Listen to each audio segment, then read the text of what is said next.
ಸಮಯದ ಪುಸ್ತಕ ಆದಿಕಾಂಡ 1ನೇ ಅಧ್ಯಾಯ 1ನೇ ವಚನದಿಂದ. ಆದಿಯಲ್ಲಿ ದೇವರು ಆಕಾಶವನ್ನು ಭೂಮಿಯನ್ನು ಉಂಟು ಮಾಡಿದನು. ಭೂಮಿಯು ಕ್ರಮವಿಲ್ಲದೆಯೂ ಬರಿದಾಗಿಯೂ ಇತ್ತು. ಆದಿಸಾಗರದ ಮೇಲೆ ಕತ್ತಲಿತ್ತು. ದೇವರಾತ್ಮವು ಜಲಸಮೂಹಗಳ ಮೇಲೆ ಚಲಿಸುತ್ತಿತ್ತು. ಆಗ ದೇವರು ಬೆಳಕಾಗಲಿ ಅನ್ನಲು ಬೆಳಕಾಯಿತು. ದೇವರು ಆ ಬೆಳಕನ್ನು ಒಳ್ಳೆಯದೆಂದು ನೋಡಿದನು. ದೇವರು ಬೆಳಕನ್ನು ಕತ್ತಲೆಯನ್ನು ಬೇರೆ ಬೇರೆ ಮಾಡಿ ಬೆಳಕಿಗೆ ಹಗಲೆಂದು ಕತ್ತಲೆಗೆ ಇರುಳೆಂದು ಹೆಸರಿಟ್ಟನು. ಅಂದರೆ ಸೃಷ್ಟಿಯ ಕಾರ್ಯದಲ್ಲಿ ದೇವರು ಮೊದಲೇ ಬೆಳಕನ್ನು ಕತ್ತಲೆಯನ್ನು ಉಂಟು ಮಾಡಿದರು. ಈ ವಚನಗಳನ್ನು ಧ್ಯಾನಿಸುವಂಥ ಸಮಯದಲ್ಲಿ ನನ್ನ ಮನದಲ್ಲಿ ಒಂದು ಪ್ರಶ್ನೆ ಮೂಡಿತು. ಅದೇನಂತಂದರೆ, ದೇವರು ಬೆಳಕನ್ನು ಕತ್ತಲೆಯನ್ನು ಉಂಟು ಮಾಡಿದ್ದಾರೆ, ಆದರೆ ಮತ್ತೆ ಯಾಕೆ ಸೂರ್ಯನನ್ನು ಚಂದ್ರನನ್ನು ಉಂಟು ಮಾಡಿದರು ಅನ್ನೋದು ನನ್ನ ಒಂದು ಪ್ರಶ್ನೆ. ಈ ವಚನಗಳನ್ನು ಎಷ್ಟು ಧ್ಯಾನಿಸಿದ್ರೂ ನನಗೆ ಉತ್ತರ ಸಿಗ್ತಾನೇ ಇಲ್ಲ. ಆಗ ದೇವರಾತ್ಮನು ಮರುದಿನ ದೇವರ ಸಾನ್ನಿಧ್ಯದಲ್ಲಿ ಮತ್ತೊಂದು ಸಲ ಇದೇ ಪ್ರಶ್ನೆಗೆ ನಾನು ತಲೆ ಕೆಡಿಸ್ಕೊಳ್ತಾ ಇದ್ದಾಗ ದೇವರಾತ್ಮನು ಅದೇ 1ನೇ ಅಧ್ಯಾಯದ 16ನೇ ವಚನವನ್ನು ಓದಲು ಪ್ರೇರೇಪಿಸಿದರು. ಆ ವಚನದಲ್ಲಿ ವಾಕ್ಯಗಳು ತುಂಬ ಸುಂದರವಾಗಿ ಉಲ್ಲೇಖಿಸಿದ್ದಾರೆ. ಅದನ್ನು ನಾನೀಗ ಓದ್ತೇನೆ. 16ನೇ ವಚನ: ದೇವರು ಹಗಲನ್ನು ಆಳುವುದಕ್ಕೆ ದೊಡ್ಡ ಬೆಳಕನ್ನು, ഇരുಳನ್ನು ಆಳುವುದಕ್ಕೆ ಚಿಕ್ಕ ಬೆಳಕನ್ನು, 2 ದೊಡ್ಡ ಬೆಳಕುಗಳನ್ನು ಉಂಟು ಮಾಡಿದನು. ಅದೇ ಅಧ್ಯಾಯ 18ನೇ ವಚನ: ಹಗಲಿರುಳುಗಳನ್ನು ಆಳುವುದಕ್ಕೂ ಬೆಳಕನ್ನು ಕತ್ತಲನ್ನು ಬೇರೆ ಬೇರೆ ಮಾಡುವುದಕ್ಕೂ ಅವುಗಳನ್ನು ನೇಮಿಸಿದನು. ಈಗಾಗಲೇ ವಾಕ್ಯದಲ್ಲಿ ಉಲ್ಲೇಖಿಸಿದ ಹಾಗೆ ಹಗಲನ್ನು ಆಳುವುದಕ್ಕೆ ಮತ್ತು ഇരുಳನ್ನು ಆಳುವುದಕ್ಕೆ ದೇವರು ಸೂರ್ಯನನ್ನು ಚಂದ್ರನನ್ನು ಉಂಟು ಮಾಡಿದನು. ಈ ವಾಕ್ಯವನ್ನು ನಿಮ್ಮೆಲ್ಲರಿಗೂ ಸುಲಭವಾಗಿ ಅರ್ಥೈಸಲು ನಾನೊಂದು ಉದಾಹರಣೆಯನ್ನು ಕೊಡ್ತೇನೆ. ಹೆಚ್ಚು ಬೆಳಕನ್ನು ಕೊಡುವಂಥ ದೊಡ್ಡ ಬಲ್ಬ್ ಇದೆ, ಆದರೆ ಆ ಬೆಳಕನ್ನು ನಿಯಂತ್ರಿಸೋದು ಸ್ವಿಚ್ ಬೋರ್ಡಲ್ಲಿರುವಂಥ ಸ್ವಿಚ್. ರಾತ್ರಿ ಆದಾಗ ಸ್ವಿಚ್ಚನ್ನು ಆನ್ ಮಾಡಿದ ತಕ್ಷಣ ಬಲ್ಬ್ ಆನ್ ಆಗುತ್ತೆ, ಹೆಚ್ಚಾದ ಬೆಳಕನ್ನು ನಾವು ಕಾಣ್ತೇವೆ. ಬೆಳಗಾಗಿದ ತಕ್ಷಣ ಮತ್ತೆ ಆ ಸ್ವಿಚ್ಚನ್ನು ಆಫ್ ಮಾಡ್ತೇವೆ. ಹೀಗೆ ದೇವರು ಸಹ ಬೆಳಕನ್ನು ಹಾಗೂ ಕತ್ತಲೆಯನ್ನು ನಿಯಂತ್ರಿಸಲು, ಅವುಗಳನ್ನು ಆಳ್ವಿಕೆ ಮಾಡಲು ಸೂರ್ಯನನ್ನು ಚಂದ್ರನನ್ನು ಉಂಟು ಮಾಡಿದರು. ಈಗ ಆದಿಕಾಂಡ 1ನೇ ಅಧ್ಯಾಯ 26ನೇ ವಚನಕ್ಕೆ ನಾವು ಹೋಗೋಣ. ಆಮೇಲೆ ದೇವರು ನಮ್ಮ ಸ್ವರೂಪದಲ್ಲಿ ನಮ್ಮ ಹೋಲಿಕೆಗೆ ಸರಿಯಾಗಿ ಮನುಷ್ಯರನ್ನು ಉಂಟು ಮಾಡೋಣ. ಅವರು ಸಮುದ್ರದಲ್ಲಿರುವ ಮೀನುಗಳ ಮೇಲೆಯೂ, ಅಂತರಿಕ್ಷದಲ್ಲಿರುವ ಪಕ್ಷಿಗಳ ಮೇಲೆಯೂ, ನೆಲದ ಮೇಲೆ ಹರಿದಾಡುವ ಎಲ್ಲ ಕ್ರಿಮಿಕೀಟಗಳ ಮೇಲೆಯೂ, ಎಲ್ಲ ಭೂಮಿಯ ಮೇಲೆಯೂ ದೊರೆತನ ಮಾಡಲಿ ಅಂದನು. ಇಲ್ಲಿವರೆಗೂ ಧ್ಯಾನಿಸಿದ ವಾಕ್ಯದಲ್ಲಿ ಉಲ್ಲೇಖಿಸಿದ ಹಾಗೆ ಅದೇ ರೀತಿ ಮನುಷ್ಯನು ಸಮುದ್ರದಲ್ಲಿರುವ ಮೀನುಗಳ ಮೇಲೆಯೂ, ಅಂತರಿಕ್ಷದಲ್ಲಿ ಹಾರಾಡುವ ಪಕ್ಷಿಗಳ ಮೇಲೆಯೂ, ಪಶುಗಳ ಮೇಲೆಯೂ, ನೆಲದ ಮೇಲೆ ಹರಿದಾಡುವ ಎಲ್ಲ ಕ್ರಿಮಿಕೀಟಗಳ ಮೇಲೆಯೂ, ಎಲ್ಲ ಭೂಮಿಯ ಮೇಲೆಯೂ ಇವತ್ತಿಗೂ ದೊರೆತನ ಮಾಡ್ತಾ ಇದ್ದಾನೆ. ಆದರೆ ದೇವರು ಮನುಷ್ಯರ ಮೇಲೆ ಆಳ್ವಿಕೆ ಮಾಡಲಿಕ್ಕೆ, ದೊರೆತನ ಮಾಡಲಿಕ್ಕೆ ಯಾರಿಗೂ ಒಪ್ಪಿಸಲಿಲ್ಲ. ಯಾಕೆ ಅಂತ ನಾನು ಆಮೇಲೆ ಹೇಳ್ತೀನಿ. ದೇವರು ಹಗಲನ್ನು ഇരുಳನ್ನು ಉಂಟು ಮಾಡಿದ ಮೇಲೆ ಒಂದು ವೇಳೆ ಅದನ್ನು ಆಳ್ವಿಕೆ ಮಾಡಲಿಕ್ಕೆ ಸೂರ್ಯನನ್ನು ಚಂದ್ರನನ್ನು ಉಂಟು ಮಾಡದೇ ಹೋಗಿದರೆ ಅವುಗಳು ಇವತ್ತು ಅಸ್ತವ್ಯಸ್ತವಾಗಿ ಇರ್ತಾಯಿತ್ತು.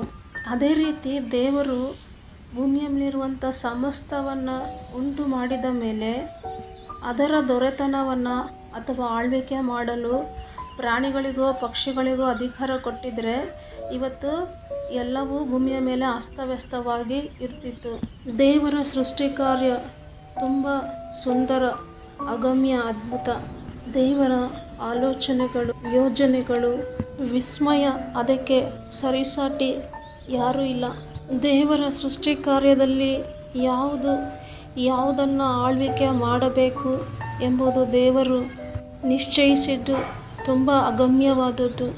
ದೇವರ ಮಾತಿನಂತೆ ಹಗಲನ್ನು ಸೂರ್ಯನು ಇರುಳನ್ನು ಚಂದ್ರನು ಇವತ್ತಿಗೂ ಆಳ್ವಿಕೆ ಮಾಡುತ್ತಿರುವುದರಿಂದಲೇ ಇವತ್ತಿಗೂ ಹಗಲಿನಲ್ಲಿ ಆಗಲಿ ಇರುಳಲ್ಲಾಗಲಿ ಯಾವ ಒಂದು ಅಸ್ತವ್ಯಸ್ತವನ್ನು ನಾವು ಕಾಣುತ್ತಿಲ್ಲ. ಅಂದರೆ ಸೂರ್ಯ ಚಂದ್ರ ವ್ಯವಸ್ಥಿತವಾಗಿ ತಮ್ಮ ಕಾರ್ಯಗಳನ್ನು ನಿರ್ವಹಿಸುತ್ತಿವೆ. ಅದರಂತೆ ಮನುಷ್ಯನು ಸಹ ಭೂಮಿಯ ಮೇಲೆಲ್ಲ ದೊರೆತನ ಇವತ್ತಿಗೂ ಮಾಡ್ತಾ ಇದ್ದಾನೆ. ಆದರೆ ಮನುಷ್ಯನನ್ನು ಯಾರ ಆಳ್ವಿಕೆಗೂ ಒಳಪಡಿಸಲಿಲ್ಲ, ಯಾರ ದೊರೆತನಕ್ಕೂ ಒಳಪಡಿಸಲಿಲ್ಲ. ಯಾಕೆಂದರೆ ಸೃಷ್ಟಿಯಲ್ಲಿ ಇರುವಂಥ ಎಲ್ಲದಕ್ಕಿಂತ ಮನುಷ್ಯನನ್ನು ದೇವರು ಹೆಚ್ಚಾಗಿ ಪ್ರೀತಿಸಿದ. ಆದ್ದರಿಂದ ಮನುಷ್ಯನನ್ನು ತಾನೇ ಅಂದರೆ ದೇವರೇ ತನ್ನ ಆಳ್ವಿಕೆಗೆ ಮನುಷ್ಯನು ಒಳಪಡಬೇಕೆಂದು ಯೋಚಿಸಿ ಮನುಷ್ಯನು ತನ್ನ ನಿಯಂತ್ರಣದಲ್ಲಿ ಇರಬೇಕೆಂದು ತೀರ್ಮಾನಿಸಿ ಮನುಷ್ಯನನ್ನು ಯಾರ ಆಳ್ವಿಕೆಗೂ ದೊರೆತನಗೂ ಒಪ್ಪಿಸಿಕೊಡಲಿಲ್ಲ. ಈ ಸಂದೇಶವನ್ನು ಆಲಿಸುತ್ತಿರುವಂಥ ಸಹೋದರ ಸಹೋದರಿ, ಆದರೆ ನಾವಿವತ್ತು ದೇವರ ಆಳ್ವಿಕೆಗೆ ಒಳಪಟ್ಟಿದ್ದೇವಾ, ದೇವರ ನಿಯಂತ್ರಣದಲ್ಲಿ ನಾವು ಇದ್ದೇವಾ ಎಂದು ನಾವಿವತ್ತು ಪರೀಕ್ಷಿಸಿಕೊಳ್ಳಬೇಕಾಗಿದೆ. ಯಾವ ಮನುಷ್ಯನ ಜೀವನ ದೇವರ ನಿಯಂತ್ರಣದಲ್ಲಿ ದೇವರ ಆಳ್ವಿಕೆಗೆ ಒಳಪಟ್ಟಿರುತ್ತದೋ ಆ ವ್ಯಕ್ತಿಯ ಜೀವನ ತುಂಬ ಸುಂದರವಾಗಿರುತ್ತದೆ, ತುಂಬ ಕ್ರಮಬದ್ಧವಾಗಿ ವ್ಯವಸ್ಥಿತವಾಗಿ ಜೀವನ ಸಾಗುತ್ತದೆ. ಆದರೆ ಯಾರ ಜೀವನ ದೇವರ ಆಳ್ವಿಕೆಗೆ ಒಳಪಡುವುದಿಲ್ಲವೋ, ದೇವರ ನಿಯಂತ್ರಣಕ್ಕೆ ಒಳಪಟ್ಟಿರುವುದಿಲ್ಲವೋ ಅಂತಹ ವ್ಯಕ್ತಿಯ ಜೀವನ ಅಸ್ತವ್ಯಸ್ತವಾಗಿರುತ್ತದೆ. ಆದ್ದರಿಂದ ಈ ವಾಕ್ಯವನ್ನು ಆಲಿಸುತ್ತಿರುವಂತಹ ಸಹೋದರ ಸಹೋದರಿ, ನಮ್ಮ ಜೀವನಗಳ ಮೇಲೆ ಇವತ್ತು ದೇವರ ಆಳ್ವಿಕೆ ಮಾಡಲಿ, ನಮ್ಮನ್ನು ಸಹ ದೇವರು ನಿಯಂತ್ರಿಸಲಿ ಎಂದು ನಮ್ಮನ್ನು ಸಂಪೂರ್ಣವಾಗಿ ಇವತ್ತು ದೇವರಿಗೆ ಒಪ್ಪಿಸಿಕೊಡೋಣ. ಇದ್ದ ಸ್ಥಳಗಳಲ್ಲೇ 2 ನಿಮಿಷ ಪ್ರಾರ್ಥನೆ ಮಾಡಿಕೊಳ್ಳೋಣ. ಕರ್ತರೇ, ಮಹೋನ್ನತರೇ, ಪರಿಶುದ್ಧರೇ, ಪವಿತ್ರಾತ್ಮರೇ, ಈ ಒಂದು ಸುಂದರವಾದಂಥ ವಾಕ್ಯ ಭಾಗಕ್ಕಾಗಿ ನಿಮಗೆ ಕೃತಜ್ಞತೆಯನ್ನು ಸಲ್ಲಿಸುತ್ತೇನೆ. ಉಪಯೋಗಿಸಿದಂಥ ವಿಧಾನಕ್ಕಾಗಿಯೂ ನಿಮಗೆ ಕೃತಜ್ಞತೆಯನ್ನು ಸಲ್ಲಿಸುತ್ತೇನೆ. ಯಾವ ಪ್ರಯೋಜನಕ್ಕೂ ಬಾರದಂಥ ನನ್ನಲ್ಲಿ ನಿಮ್ಮ ಜ್ಞಾನವನ್ನು ತುಂಬಿಸಿ ನಿಮ್ಮ ಮಾತುಗಳನ್ನು ನನ್ನ ನಾಲಿಗೆಯ ಮೇಲೆ ಇಟ್ಟಿದ್ದಕ್ಕಾಗಿ ನಿಮಗೆ ಸ್ತೋತ್ರಪ್ಪ, ಕೃತಜ್ಞತೆ ಸ್ವಾಮಿ. ತಂದೆಯಾದ ದೇವರೇ, ವಾಕ್ಯವನ್ನು ಆಲಿಸುತ್ತಿರುವಂಥ ಪ್ರತಿಯೊಂದು ಜೀವನಗಳ ಮೇಲೂ ನಿಮ್ಮ ಆಳ್ವಿಕೆ ಬರಲಿ ಸ್ವಾಮಿ. ಇವತ್ತು ತಂದೆಯಾದ ದೇವರೇ, ಯಾರೆಲ್ಲ ಈ ಸಂದೇಶವನ್ನು ಕೇಳಿ ಒಳ್ಳೆಯ ನಿರ್ಧಾರವನ್ನು ಕೈಗೊಂಡಿದ್ದಾರೋ ಅವರೆಲ್ಲರನ್ನೂ ಅಪ್ಪ ಕರ್ತನೆ ನಿನ್ನ ಆಳ್ವಿಕೆಗೆ ತೆಗೆದುಕೊಂಡು ನೀನೇ ಅವರನ್ನು ನಡೆಸು, ಮಾರ್ಗದರ್ಶಿಸು. ಅವರ ಜೀವನಗಳಲ್ಲಿ ಎದುರಿಸುತ್ತಿರುವಂಥ ಪ್ರತಿಯೊಂದು ಸವಾಲುಗಳನ್ನು ಜಯಿಸಲು ಕೃಪೆ ತೋರಿಸು, ಮಾರ್ಗವನ್ನು ತೆರೆ ಅಪ್ಪ. ತಂದೆಯಾದ ದೇವರೇ, ಇವತ್ತಿನ ಸಂದೇಶ ಭಾಗ ಅನೇಕರ ಮನೋನೇತ್ರಗಳನ್ನು ತೆರೆದು ನಿನ್ನ ಆಳ್ವಿಕೆಗೆ ಒಳಪಡುವಂತೆ ಕಾರ್ಯ ಮಾಡಿದ್ದಕ್ಕಾಗಿ ನಿನಗೆ ಸ್ತೋತ್ರ, ಕೃತಜ್ಞತೆ. ಅನೇಕರ ಹೃದಯಗಳು ನಿನ್ನ ಕಡೆಗೆ ತಿರುಗಿಕೊಳ್ಳುವಂತೆ ನೀವು ಕಾರ್ಯ ಮಾಡಿದ್ದಕ್ಕಾಗಿ ಸ್ತೋತ್ರ, ಕೃತಜ್ಞತೆ. ಅನೇಕರು ನಿಮ್ಮ ಆಳ್ವಿಕೆಗೆ ಒಳಪಡಲು ಇಚ್ಛಿಸಿ ಬರುವಂತೆ ನೀವು ಕಾರ್ಯ ಮಾಡಿದ್ದಕ್ಕಾಗಿ ಸ್ತೋತ್ರ, ಕೃತಜ್ಞತೆ. ಅಸ್ತವ್ಯಸ್ತವಾದ ಜೀವನಗಳನ್ನು ನಿಮ್ಮ ಆಳ್ವಿಕೆಗೆ ತೆಗೆದುಕೊಂಡು ಮತ್ತೆ ವ್ಯವಸ್ಥಿತವಾದ ರೀತಿಯಲ್ಲಿ ನೀವು ರೂಪಿಸುತ್ತಿರುವುದಕ್ಕಾಗಿ ಸ್ತೋತ್ರಪ್ಪ, ಕೃತಜ್ಞತೆ ಸ್ವಾಮಿ. ನಿಮ್ಮೆಲ್ಲ ಗಮ್ಯವಾದ ಕಾರ್ಯಗಳಿಗಾಗಿ ಸ್ತೋತ್ರ, ಕೃತಜ್ಞತೆ. ಇವತ್ತಿನ ಈ ಸಂದೇಶದ ಮೂಲಕ ಅನೇಕರ ಜೀವನದಲ್ಲಿ ನೀವು ಅದ್ಭುತ ಮಾಡಿದ್ದಕ್ಕಾಗಿ ನಿಮಗೆ ಕೃತಜ್ಞತೆಯನ್ನು ಸಲ್ಲಿಸುತ್ತಾ ಇದ್ದೇನೆ. ತಂದೆಯಾದ ದೇವರೇ, ಈ ಸೃಷ್ಟಿಯಲ್ಲಿರುವಂಥ ಸಮಸ್ತ ಮಾನವರ ಮೇಲೆ ನಿಮ್ಮ ಆಳ್ವಿಕೆ ಬರಲಿ ಹಾಗೂ ಈ ಸೃಷ್ಟಿಯಲ್ಲಿರುವಂಥ ಪ್ರತಿಯೊಬ್ಬ ವ್ಯಕ್ತಿಯನ್ನು ನೀವು ನಿಯಂತ್ರಿಸಿ ಕ್ರಮಬದ್ಧವಾದ ಜೀವನ, ವ್ಯವಸ್ಥಿತವಾದ ಜೀವನವನ್ನು ನಡೆಸಲು ಸಹಾಯ ಮಾಡಬೇಕೆಂದು ಅಪ್ಪ ವಿನಂತಿಸುತ್ತಿದ್ದೇನೆ. ಅಪ್ಪ ತಂದೆಯೇ, ನಿನ್ನ ಆಳ್ವಿಕೆಗೆ ಒಳಪಟ್ಟಿರುವಂಥ ಪ್ರತಿಯೊಂದು ಕೂಡ ಸುಂದರವಾಗಿರುತ್ತದೆ ಎಂದು ನಿಮ್ಮ ಸೃಷ್ಟಿಯ ಕಾರ್ಯದ ಮೂಲಕ ನಮಗೆ ತಿಳಿಸಿಕೊಟ್ಟುದಕ್ಕಾಗಿ ಸ್ತೋತ್ರ, ಕೃತಜ್ಞತೆ.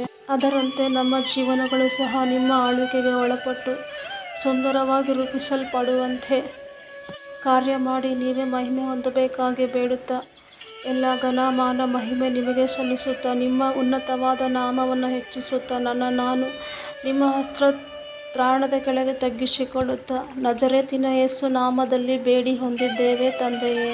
ಆಮೇನ್, ಆಮೇನ್.